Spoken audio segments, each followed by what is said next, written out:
So ayun guys, no, meron nga doon nagsasabi na SB19 daw po ay nanggaya, no? May ginaya daw silang concept, may mga ganun guys, no? Which is nakakalungkot po talaga. So ito, tingnan natin may guys kung ginaya ba talaga ng SB19, no? Yung ganito. Kasi guys, yung pag magdadrop ka ng ganitong klaseng mga accusations guys, napakabigat po talaga nito. Hindi siya biro po, no? To the point na pwedeng madamay po yung like yung dinidepensahan mo na grupo or kung sino man, no, 'di ba?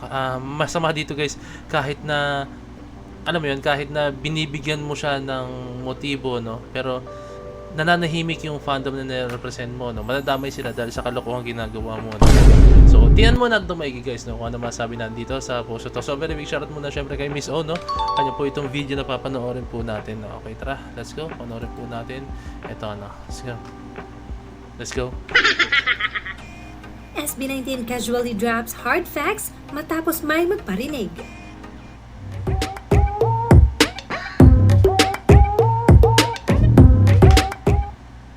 With all the excitement surrounding the upcoming release of Wakas at Simula album this March 27, in which a teaser was released revolving around the universe, the stars, and heavenly bodies, may isang aso ng kapitbahay na nakawala at sabi pa ay gaya-gaya ng concept.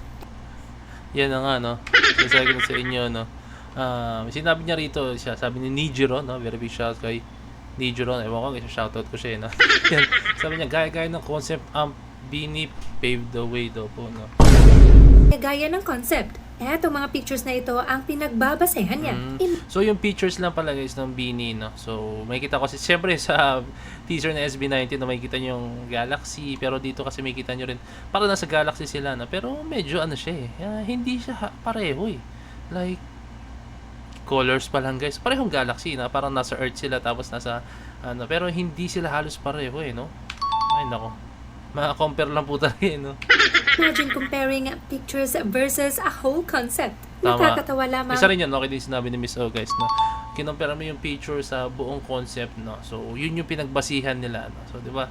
Hindi ko sinaano yung, ano, no? Yung kung sino man, yung buong fandom mismo, no? Ang sa akin lang dito is yung taong kung sino man yun na walang utak. Di ba? Ay, nako. Sa sobrang pagkababaw.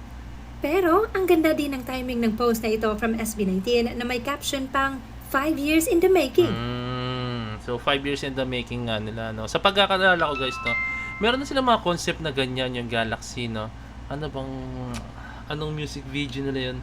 Basta meron silang music video or parang project ata or teaser or what, no? What na, ay, what? Yun nga, what, guys? What? Alam ko sa what, meron dong part kay Justin ng Kalawakan, di ba?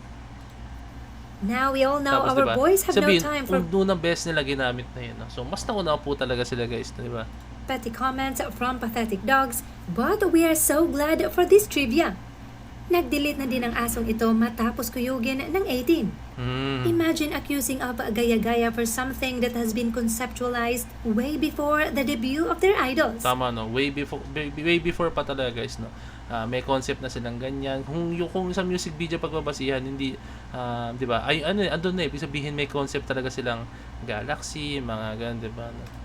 In fact, in one of Pablo's statements, I started creating Simula at Wakas back in college when I was already dreaming of producing albums. But I had to put the dream on hold to focus on work. Kasi ganyan guys, no? Meron yung mga ganyan klase moment, no? Yung tipong hindi ka way back ba talaga meron ka nasa isip mga nakaimbak na ideas and parang gusto mo siyang ilabas na, no, sooner or later, no. So may timing yan, may perfect timing yan, no? Kumbaga pinag-iisipan na pa kung saan yung timing nito kung kailan ko i-release to, no. So I think ito na yung time para i-release to ni Pablo, no. Became a member of SB19, that dream came back stronger than ever. I wanted to release an album that tells a story of growth. That's how the trilogy began. And so, the trilogy started with Pagsibol in 2021, wherein you can see the hint in Sabi ko sa inyo eh. Di ba? Sabi ko sa inyo eh. What's music video. Oh, yung what pa, di ba? Sabi ko sa inyo guys eh. Yung sa what, di ba? Nasa concept na po talaga nila yan. Way back before pa po talaga. No? And now that the trilogy is ending, Wakas at Simula is coming, which depicts a new beginning. With SB19, lahat pinag-iisipan, hindi minamadali, bagkus pinaghahandaan ang bawat hakbang. Tama na. Yun naman talagang SB19. Matagal silang, meron pa nga time naalala niyo yung last year or last year ata yun. Ang tagal nila guys, as in talaga. And then ang nirelease lang nila that time is, correct me if I'm wrong, pero parang more on solo project sila, no? Tapos ang tagal, as in, tapos biglang meron silang pasabog na ginawa, no? And then yun na, naglabasan na po. Then sinimulan ng Gento po talaga guys, no? As in, no? And then yun, sunod-sunod na, 'di ba? Kumbaga may time na nag-iisip sila, hindi sila basta-basta. I think meron time na gusto nilang i-release pero gusto muna nilang ma-make sure na okay ba to, no? So kaya nag-come up sila sa ganong klaseng decision, which is talaga effective naman guys, no? Ayun, ang ganda naman ng kinalabas. Tingnan nyo, paglabas ng Gento, tingnan nyo yung nangyari, as in yung nag-trending po talaga siya. Hindi man siya ganong kabilis na trending sa ating bansa, nag-trending talaga siya, no? Pero sa ibang bansa, as in up to this day guys, no, trending pa rin po talaga siya, no? Meron pa rin mga sumasayaw ng Gento, 'di ba, no? Grabe yung yung naabot ng Gento na sayo po talaga yun yung kanta guys, no? Doon makikita talaga yung nagmarka po talaga ang SB19. Actually, dati pa naman, no? Yung sa mapa pa lang, no? Pero, for me, iba yung impact na ginawa ng Gento po talaga, no? Like, halimbawa, merong mga K-pop artists or artists, no? Gento, pag narinig nila yun, di ba? And you can see the Alam nilang result in their SB19 songs, music videos, concerts, even in their promotions, schedules, and even outfits, how meticulous, how intricate everything is. Isa pa yan, no? Pagdating sa wardrobe nila is napaka-creative po talaga nila, no? Hindi sila yun to the point na mag-wardrobe na medyo, ano ba yun, yung simple. Usually nakikita ko sa mga wardrobe nila guys is talagang napaka-unique po talaga ng itsura, yung dating po talaga nila. And that's what makes SB19 different. They are not just idols, they are artists in every sense of the word. Yes, tama kayo dyan, no? So, ayun, no? Marami namang, ayun nga, doon tayo sa topic kanina, no? Yung gayahan concept, no? For me, minsan siguro hindi sinasadya, no? Alam mo yun, meron kang idea pero hindi mo alam na magkakano. Hindi ko sinasabi dito yung comparison dalawang grupo, no. Kunyari saan ba sa sayaw guys, sa sayaw, no.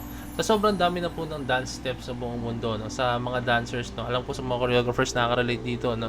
Hindi mo sinasadya na halos magkakapareho na po yung choreography or yung steps na gagawin mo sa ibang steps or choreography, no. Dahil sa sobrang dami na po talaga, no. Usually kahit kayo siguro nakikita nyo, halos pare-pareho na po minsan yung mga sayaw, no? Ayan, ganun kasi yan guys, yung it's a cycle po, no, di ba? Kung pag halimbawang, kasi pag mag-aaral ka ng sayaw, syempre aralin mo yung sayaw, no? Gagayahin mo, kung ano yung steps niyan, gagawin mo, di ba? So parang ganun din po sa music industry, no, sa entertainment industry, no? Kailangan matuto ka rin, no? At the same time, hindi mo sa sobrang, actually hindi lang naman sila, no? Marami din mga artists na gumamit na rin ng Galaxy po, no? And yun, nakakaano lang, ba't siningle out niya na SB19 daw po, no? Bumahayan. Napakarami na po mga artist, grupo, or kahit sa mga movies na gumagamit po ng Galaxy, no? Diba? Sa Avengers nga, diba? Ba't di niya kinumpir yung Avengers? So yun, napakarami po mga klaseng bagay para po mag-top. So yun lang guys, marami pa tayong mga pwedeng i-tackle po regarding dito, no? And comment kayo down below ano po yung mga topic na gusto nyong i-tackle natin, no? So yun lang guys, maraming salamat. So this is Point signing out. Peace, let's chill.